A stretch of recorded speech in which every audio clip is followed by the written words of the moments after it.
Parents demand I cancel my wedding for sisters to an engagement, but the truth about have you ever felt like your life was being controlled by others even when you tried to rise above it? She had been preparing for her dream wedding, but a phone call from her mother changed everything. And what was worse, she discovered that her beloved and trusted sister could betray her in ways she never imagined. Georgia, the younger sister, always the golden child of the family, what lengths would she go to destroy her sister's life? All the secrets will be revealed, and you won't believe what happens next. Before continuing the story, tell me which city you're watching from. I want to know how far this video has come. Don't forget to like and subscribe to the channel so I can send you exciting stories like this every day. Engaged to my fiancé Vincent, 30 million, I, a 28-year-old lady, have been for roughly 8 months. Up until last week when my parents shocked us, our October wedding was scheduled and all was going according to plan. For background, Georgia, 25F, our younger sister, has always been the golden child in our family. She has been seeing Claude, 26 million, her lover, for around 2 years. In practically every sphere of our existence, my parents have always showered Georgia with royal care. Though I hate to sound negative, I have always felt as though hers dominates my successes. Georgia was a cheerleader while I was a straight-A student playing on the volleyball team back in high school. Her achievements always seemed to eclipse all mine. Not to get me wrong, cheerleading merits just as much respect as any other sport, but would it have killed my parents to exhibit the same fervor for my events? I grew used to my absent parents and learned to expect almost little from them. I thus cut myself off from Georgia, though deep down I knew it wasn't her responsibility. My immature, self-blamed mom for everything. My viewpoint altered only in college when I met Vincent, the love of my life. He let me see that I deserved just as much attention as everyone else and was deserving of affection. Vincent showed me that every one of us is unique in our own right, and that, should someone not value my accomplishments, well, that is their loss. I also realized that it was unfair to hold Georgia totally responsible when our parents were clearly in charge. I thus resolved to try to rebuild whatever sisterly relationship we still had. I started letting her know she could talk to me about anything and checking up on her more often. She first hesitated naturally, but she soon grew more at ease sharing with me. We discussed practically anything, regardless of its silliness or gravity. Though our tastes and paths of life were different, I was glad our connection was getting better gradually. We seemed to be at last the sisters we ought to have been all along. Georgia knew first when Vincent proposed to her. Telling me she couldn't wait to help arrange my wedding, she was as eager as I was. Everything seemed ideal at that point. I was therefore really taken aback when my mother called last Wednesday. The call began innocuously enough. Mom inquired about wedding preparations, which was odd given her previous lack of enthusiasm. I ought to have seen something was wrong. She finally got right to the point after a few minutes of small talk. Georgia and Claude were getting engaged. I started to be delighted for my sister as soon as those words emerged from her mouth. Better than this, what could be? Then I noticed Mom had stated planning to get engaged, which threw me off. Mom said Georgia had told her Claude had been hinting at proposing when I asked her what she meant by that. He had done all the other usual things, asked about her ring size, advised her to get a new outfit, and told her. Although these were rather clear indicators, Georgia always had a tendency of romanticizing everything and exaggerating events to make them appear more than they really were. I wanted Georgia not to have her expectations skyrocketing only to be let down. When I asked Mom whether she was absolutely convinced Claude was proposing, she answered boldly. That would have marked the end of the call, but another surprise was approaching, one I would not be pleased about. My mother asked me to call off our wedding since Claude and Georgia were apparently engaged. I let out a gasp. Though I must have misinterpreted, I asked her to clarify. No, she was dead serious. For 10 months I had been planning. She wanted me to call off the wedding Vincent had proposed. We had waited this long since we wanted the wedding of our dreams and refused to compromise on anything. Deposits for the caterers and other suppliers had already been laid down. Not to mention the inconvenience of rearranging things, moving everything back a year would entail losing a large sum of money. What had descended upon Mom and Dad was unknown to me. When we were short on money, they had volunteered to cover the venue. I assumed this was because they were at last interested in my life. Looking back, it seemed like they did it to challenge Vincent's parents. But I was too delighted at the time to pay attention to their hidden agendas. Wait, though, this was not even the worst of things. You haven't heard the rationale behind my planned delay of my wedding for Georgia's expected engagement. Mom clarified that Georgia wanted to be the center of attention for a full year, complete with announcements on social media and engagement pictures. I could not understand at all.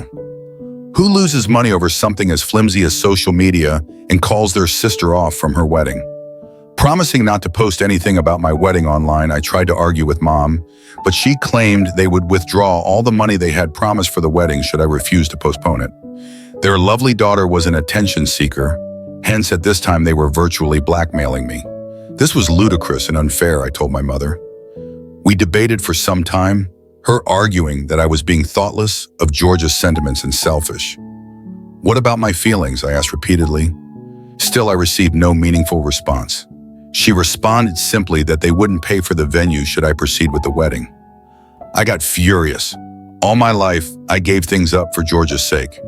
Now, when I was at last ready to experience the day of my dreams, that too was being robbed from me. Out of pure annoyance and rage, I did something I never would have done. I contacted Georgia's fiancé, Claude, to let him know something about Georgia he didn't know. The four of us, Vincent and I, Georgia and Claude, went on a double date some years ago when everything was good. One of those few times when we all had time to hang around together.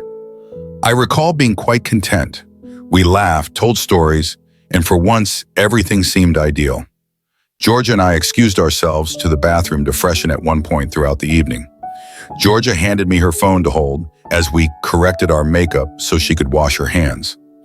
A text message suddenly sprang up on the screen. It came from someone called Pablo, wondering whether they might get back together.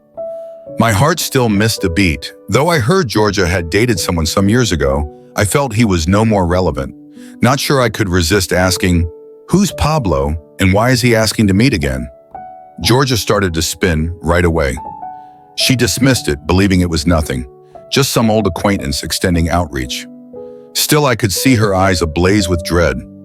I questioned once more whether something was developing between her and Pablo. She said she had some texting back and forth, but she insisted it was not major. She shrugged her eyes and replied lightly, "Claude didn't need to know, it's nothing," when I inquired whether Claude knew about this. Claude seemed to be a nice man totally loving Georgia. Though I couldn't get rid of the uncomfortable sensation, I let it pass since Georgia later on told me she was no longer corresponding with her ex. Right then, as Georgia was trying to rob me of my bliss, my thoughts went crazy. I lay it all out when I phoned Claude, roughly following the text I had seen that day. And should that not be sufficient, I advised him to monitor his girlfriend. Looking back, I realized this was sort of improper, not the sort of truth I should have been imparting to Claude, of course, but the way I did it. But already it was too late. I spoke with Claude 2 days ago, and then Mom called. Just say I was glad I wasn't in front of her. She was yelling like a crazed person, as though a tragedy had hit. Her comments really impacted me as I had made a major error. Claude apparently told Georgia they needed to talk when phoning her. Georgia got all ready even though she was about to be engaged, but when she at last arrived at the location, Claude was quite irate. He inquired whether that was accurate and reiterated what I had said. Georgia first denied it, but she grew angry when Claude wanted to see her phone, telling him he should believe her. Claude split from Georgia at last. Mom and Dad never seemed likely to pardon me for this. Mom yelled at me, and I could hear Georgia berating me in the backdrop. I kept apologizing, saying I only did this because they insisted I call off my wedding. I told them I had worked very hard on it. Dad's ruling then was that he was taking back the money they had set aside for the venue. I felt as like I had lost everything, my parents, Georgia, and any chance for a marriage at that same instant. Given what had happened, I knew Vincent would not be pleased with me either. When I attempted phoning Georgia to have a conversation, she didn't respond to my calls or texts. At the time, Vincent was on a business trip, hence he was not aware that our wedding was under risk, partially because to me. Though it wasn't entirely my fault, the stress was intolerable, and I felt bad for damaging Georgia's relationship. I at last told Vincent everything when he returned from his trip. He was quite helpful and encouraged me that we would work things out together. It relieves me. He helped me see that I ought to have done it even earlier, as being honest was the correct thing to do. Regarding the wedding, Vincent and I decided to proceed even if it meant lowering expenses. We began generating ideas for financial savings. We contacted relatives and friends, outlining the circumstances and requesting assistance. Unbelievably, one of Vincent's pals came to save us. He came upon us at a classy but reasonably priced location via one of his contacts. Given the current situation, we simply have to delay the wedding somewhat more, which is quite okay with me. I was attempting to stay in touch with my parents throughout this. Looking back, I'm not sure why I did this. At the time, I was afraid of being let down. I was living with guilt. Still, they were obstinate, refusing to show up for my wedding if it proceeded as scheduled. The wedding was still under preparation, and despite all the challenges, everything began to fall together. Sadly, many of my family RSVP'd that they would not be going or responded little at all. I could guess the news had gone without having to be Sherlock. One of my aunts told me Mom in Georgia had depicted me as a soap opera villain who lied to undermine her sister's happiness and could not accept it. They even changed the story, saying Georgia was already engaged and preparing to wed, but I later got engaged to take the front stage. Ignoring me was one thing. Lying about my character took an effort. By now, I was exhausted. After all that had happened, I couldn't look and feel my best for a wedding. Simultaneously, I struggled to let my parents define me as they had throughout their lifetime. They accused me of being envious and cruel, attributing Georgia's life destruction to me. Georgia, on the other hand, was in ruins. She hadn't spoken to me since the incident. Hence, even though I knew what I did was appropriate, I felt awful. So I'm asking you, am I the a-hole for not postponing my wedding and informing Georgia's her cheating? Update I published a few days ago, and the reaction has been really strong. Unbelievably, my parents began talking to me, but not for the reasons you might guess. They insisted that I apologize to Georgia and somehow sort things out with Claude. Should I fail, they even threatened to have me disown. Through all of this, Vincent has been rather encouraging, telling me we did the right thing and we should concentrate on our forthcoming wedding. But at last, Georgia got back to me. Furious and devastated, she accused me of destroying her life and undermining her happiness out of spite. The talk was challenging. She wasn't open to hearing me try to explain my perspective. She persisted in arguing. Regardless of what she had done, I had no right to meddle in her relationship. I lost my cool and asked her who gave her the right to believe she could influence my wedding plans that had been in place long before she was almost engaged. She hung up before I could even bring up the lies Mom and she had been telling about me. Frida, a childhood acquaintance I hadn't heard from in years, called me out of the blue when word of the family strife spread like wildfire. After moving out for college, I had disconnected from Frida, and our only means of contact was social media. But Georgia had kept in touch with her for a bit longer. Their friendship reached into their early 20s. Frida also disclosed another startling story concerning Georgia's adultery, one that happened around a year ago. Frida's 25th birthday celebration was attended by Georgia without her then-boyfriend Claude, who presumably was on a trip. Frida saw Georgia growing more flirty with various male visitors, including her boyfriend, as the evening progressed and practically everyone was intoxicated. Frida first dismissed it as Georgia's usual manner. She had always been a natural flirt. Frida knew, though, she hadn't seen Georgia or her partner for some time as the celebration drew to an end and guests started to leave. Red-handed together in another room, they were caught. Given Georgia and Claude had been dating 2-3 years at the time, this was very embarrassing. The episode split Frida and Georgia and destroyed their friendship. When Frida learned about everything, she assumed I should know that Georgia did nothing by mistake. She had become accustomed to this conduct and had somehow always gotten away with it. This fresh material really surprised me. Georgia's dishonesty, I came to see, was not a one-time error, but rather a habit. I asked Frida only one favor. Could she kindly forward this news to Claude herself? I was acting for a cause. When my fiancé Vincent visited Claude, he was not doing well. Though he didn't say it, I'm sure he was also blaming me for what I had told him. He was second-guessing everything. Better still if someone else than me delivered this terrible news. I also wanted to avoid feeding the story that I was jealous of Georgia, hence I didn't want to do this myself. Claude wanted to meet personally to go over things as soon as he received word from Frida. I accepted, expecting for some sort of conclusion, or at least clear the air. Claude clearly was in shock from all that had transpired when we met at a neighborhood coffee shop. Frida's disclosure came to him like yet another wave, yet it was welcome to at last know the truth. Claude related how his split from Georgia turned out. Georgia was right to believe Claude intended to pop the question to her. Following our talk, he challenged Georgia about the cheating, and she finally came clean. Though crushed, he valued my candor. He claimed it was preferable to know the truth now than to learn later, maybe following marriage. Claude said he had thought something was awry in their relationship for some time, but couldn't pin it down until I phoned. We spoke for a lengthy period during which Claude revealed he intended to set aside time for personal healing and life review. Though it hurt, he appreciated me for having the guts to tell him the truth. Knowing I had done the right thing by being truthful with Claude, this chat brought me closure. Still, things with my family have not gotten better. My parents still support Georgia. They think I was out of line and must make apologies. Focusing just on Georgia's pain and neglecting the fact she cheated, they cannot seem to understand why I did what I did. Friends and relatives who learned about the circumstances have also been quite helpful. Many expressed shock at the way my parents behaved and praised me for defending what was right. Though I have a mixed bag of feelings, I am appreciative of the help from people who see my viewpoint. I'm trying to keep concentrated on the good and keep wedding planning underway. Despite the threats from his parents, Vincent and I have decided to carry out our plans. We have changed the budget and are working to create the wedding unique without their financial support. Though I know the drama is not over, I am resolved to stick to my position.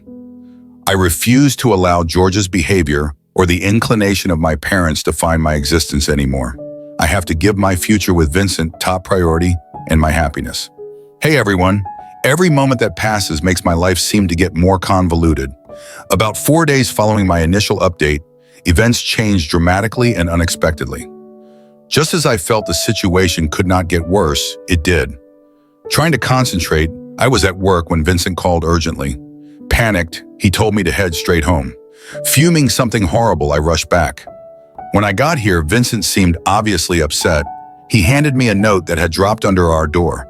It came from a lawyer standing in for my parents.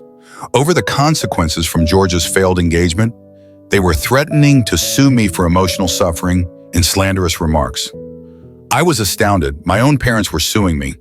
The letter explained how my actions had destroyed Georgia's reputation and brought her great emotional suffering. It called for a public apology, a retraction of my remarks on Georgia's adultery, and a sizable payback in money. To be as nasty as possible, my parents had stretched every limit. My phone buzzed as I went over the letter. Georgia was the one calling constantly. At last, looking for some answers, I took up Georgia's voice carrying a mix of desperation and wrath. Saying I had destroyed her life and she had nothing left, she screamed at me. She said she had lost her work since Claude had informed colleagues and mutual acquaintances of hers about her adultery. The word had gone like wildfire, and she was today the target of rumors and criticism. She was deemed problematic, which resulted in her termination.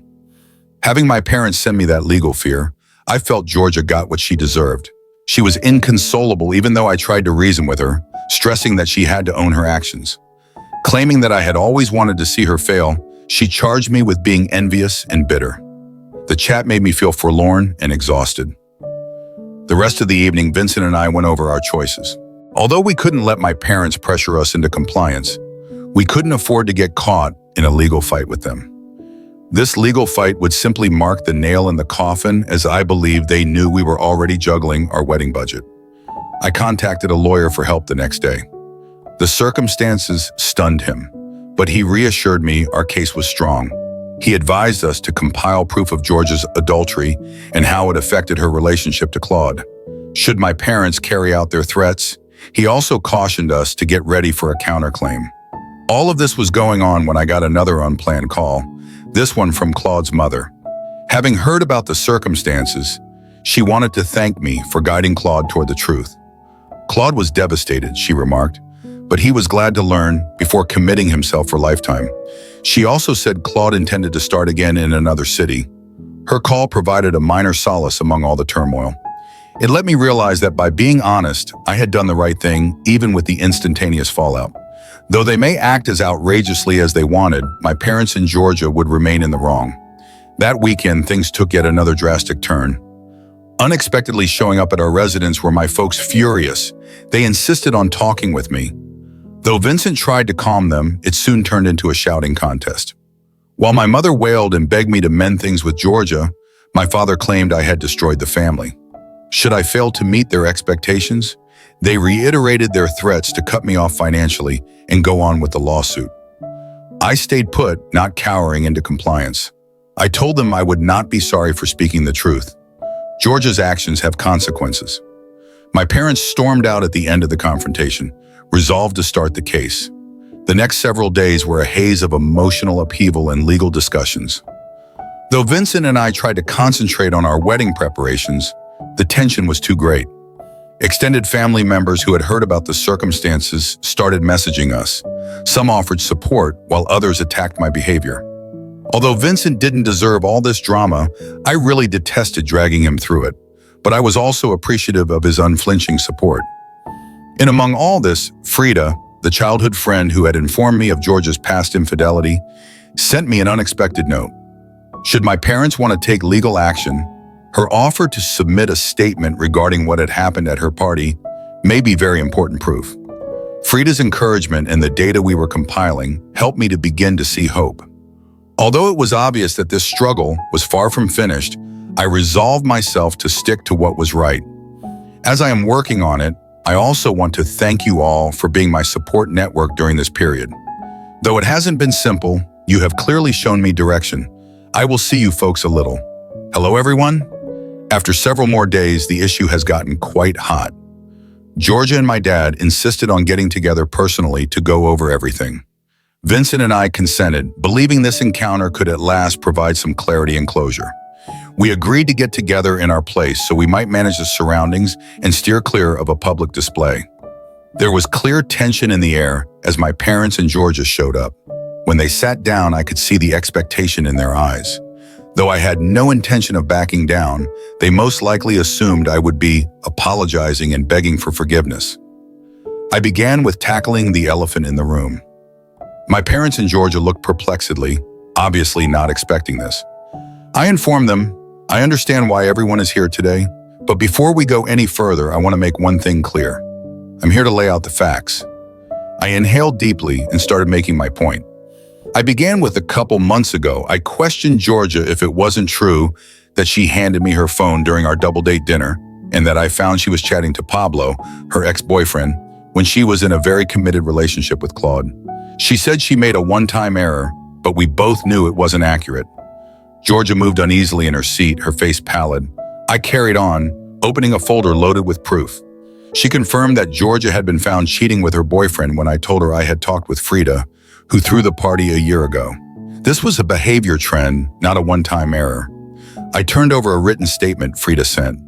Georgia's parents and I looked at it, their expressions changing from uncertainty to shock. Still, that was only one thing. I also brought out more proof. Text exchanges between Georgia and Frida, in which Georgia admitted to cheating and pleaded with Frida not to tell Claude. These time-stamped signals were unambiguous and devoid of uncertainty. On the table, I arranged the printed messages. Though this time it appeared more toward Georgia than it did me, my mother gasped and my father's face became red with rage. At last, I turned to Claude and said in a letter, he spoke about how he approached Georgia following our talk and how she finally admitted. He also detailed the emotional toll her adultery took on him and how it affected his choice not to pop the question. My parents found no words.